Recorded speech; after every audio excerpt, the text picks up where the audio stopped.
Hello po, good day sa ating lahat. Nakaka-proud na ang mga dialect at mga lingwahe na ginagamit natin dito sa Pilipinas ay very much connected at related sa lingwaheng Kastila. Alam naman natin na ang lingwaheng Kastila, ang isa sa mga widespread na lingwahe na ginagamit sa buong mundo. Sa South America, marami yung mga bansa na ginagamit ito. Particularly, yung mga bansa na nasakop noon ng Spain. So, actually, kasama tayo dyan, no? Yung mga bansa na nasakop ng Spain. Kaya, buenos dias, good day. Pag-aralan natin ang lingwaheng Kastila para malaman natin yung yaman ng ating mga lingwahe at saka dialect. At the same time, good vibes na rin, ano?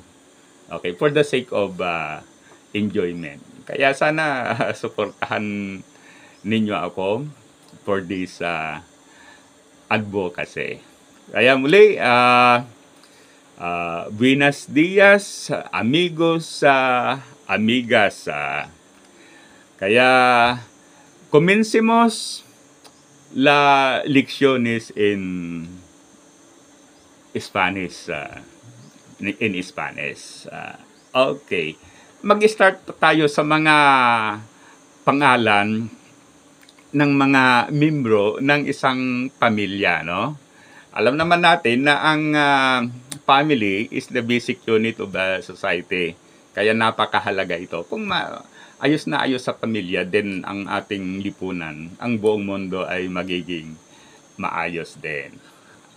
Yan. Let's start with mga lolo at saka lola.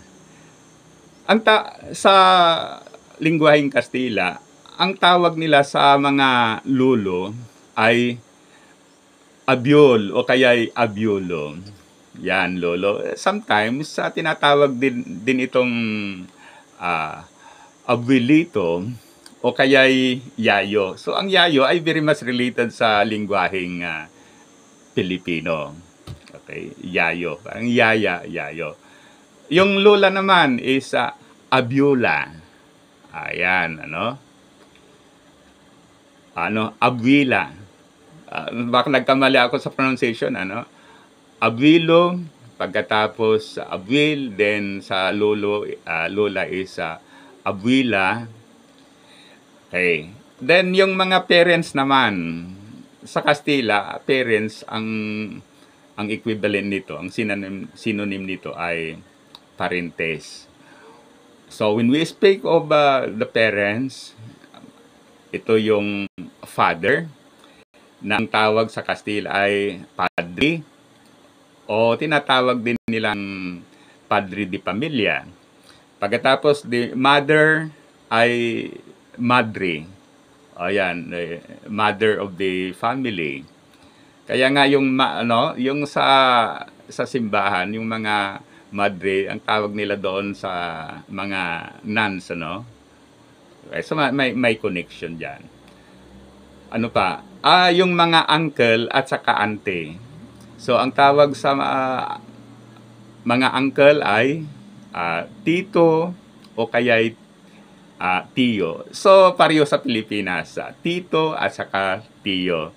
Then, sa auntie naman is tita or tiya. Okay, pareho dito sa Pilipinas.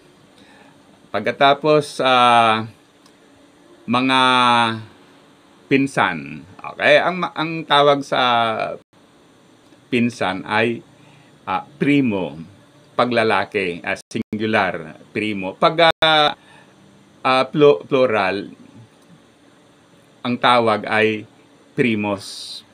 Okay, maraming mga pinsan. Pag pinsan na babae ay singular ay prima. Pagkatapos pag marami ay primas. Okay? Yung kapatid naman, yung kapatid na lalaki, ang tawag nila ay ah, hermano. Hermano. Pag plural ay hermanos. Pag babae naman ay hermana. Pag marami, plural ay hermanas. Okay. Yung anak naman, ano? So, pag singular is sa lalaki, iho. Okay, ulitin natin. Sa lalaki, singular, iho. Pag marami, plural is ihos. Pag babae naman is iha. Pag plural is ihas. Okay, so hasta pronto. Muchos gracias. Mauna pala yung ano, muchos gracias. Pagkatapos hasta pronto. Okay. So, muli, maraming salamat. Sana, suportahan ninyo ang ating pagsisikap na ito by liking at the same time subscribing. Muli, maraming salamat.